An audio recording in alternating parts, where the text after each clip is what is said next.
बिना पियाज रसुण तैयारी ए बैगण तरकारी रुटी परोटा पूरी भात सहित खावाई भारी बढ़िया लगी थाए।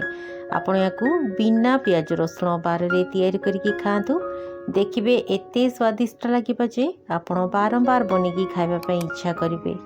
तेरे रेसिपीटी जदि आपन को भल लगे प्लीज भिडटी को हाइप करेंगे। नमस्कार, आपण को काकुलिस क्वेश्चन को बहुत बहुत स्वागत।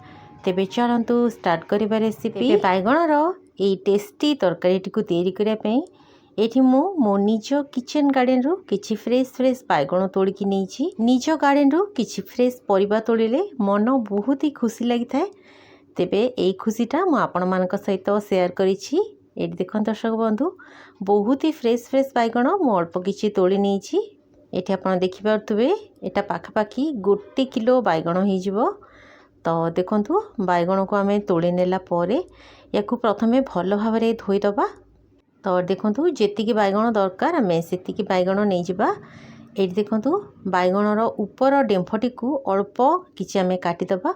पूरा डेम्फटी को मु काटिनी। एठी आपण देखिकी जानि पारुथबे बैगणर डेम्फटी को आमे अधा अधी काटिदेला परे याकू एमती भाव में सफा करदबा आ ताकू पूरा मझिरु 2 फाळ करदबा। एटी आपण देखिकी जानि पारुथबे बैगण बहुत ही कसी अछि।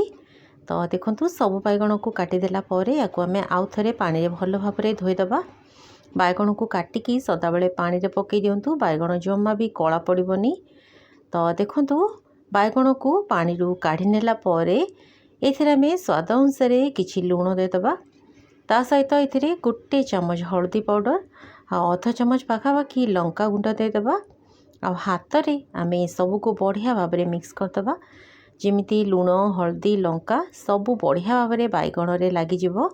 एठी आपण देखिकी जानि पारुथबे दर्शक बंधु बैगण को मो हाथ रे बढ़िया भाव में मिसई देइछि।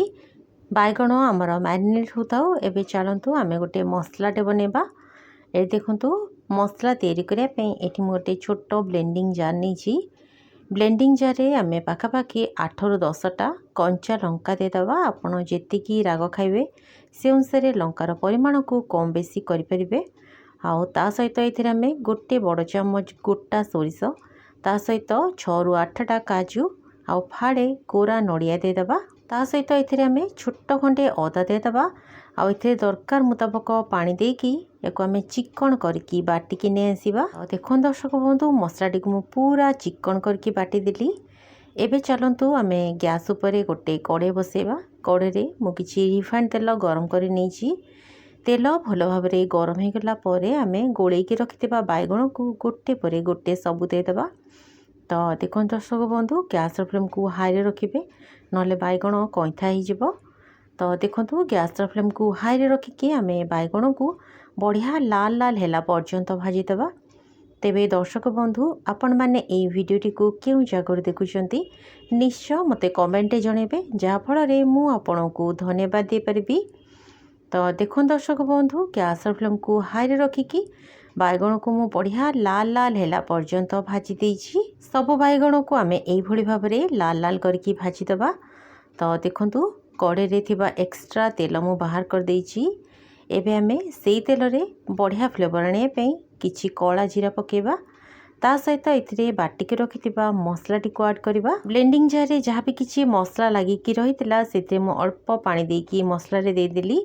एबे आमे गैस फ्लेम को हाई रे रखिबा आ हाई फ्लेम रे ए मसलाटी को बढ़िया भाव में गोड़े दबा। तो देखो दर्शक बंधु मसलाटी को गोड़े देला परे एबे आमे ए मसला रे 1 चम्मच हल्दी पाउडर देदबा। ता सहित एथिरे आमे स्वाद अनुसार लूण देदबा। आउ ए तरकारी रे बढ़िया कलर आने पे 1 चम्मच काश्मीरी लंका गुंड ऐड करबा। काश्मीरी लंका गुंड एठी ऑप्शनल अछि, तेबे देले तरकारी कलरटा बहुत ही सुंदर आसी थाए।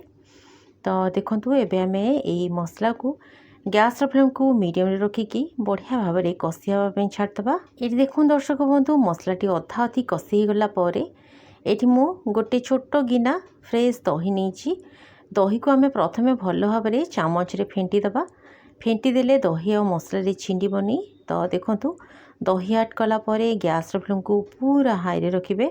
हाई फ्लेम रे दही को मसला सहित बढ़िया भाव में मिक्स करदेबे। मसला रे गोटे फुटा न आसीबा पर्यंत दही को कंटिन्यू एमती चले दउथिबे, ताहले दही मसला रे जम्मा भी छिंडिबनी। तो देखुन दर्शक बंधु दही मसला टी को पाखापाखि 5 मिनिट बढ़िया भाव में कषि देइछि। ये आपन देखिकी जानि पाउथिबे मसलार कंसिस्टेंसी मसलारू तेल छाड़िबा स्टार्ट हो गलानी। आउ मसला बढ़िया भाव में कषि मध्य हो गलानी। तो एबे आमे एइथरे टेस्ट बढ़िया पई गोटे छोट चम्मच चीनी ऐड करिबा।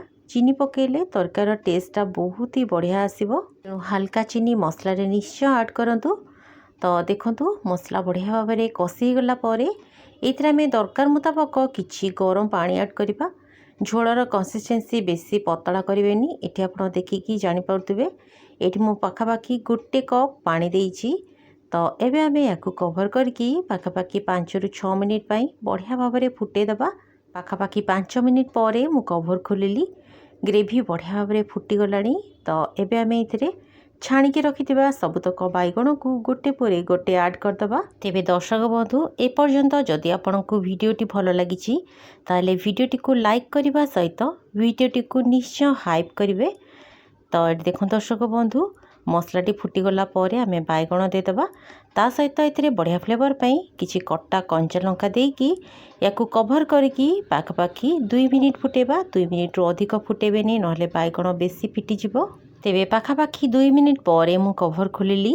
गैस फ्लेम को मु बंद कर देइछि। तरकारी हमर रेडी। तेबे बिना पियाज रसुन रो ए बैगण तरकारी टिकू आपण रुटी परोटा भात सहित खाई परिबे। भारी बढ़िया लागिबो। तेबे रहिली पुणी देखा हबा। धन्यवाद।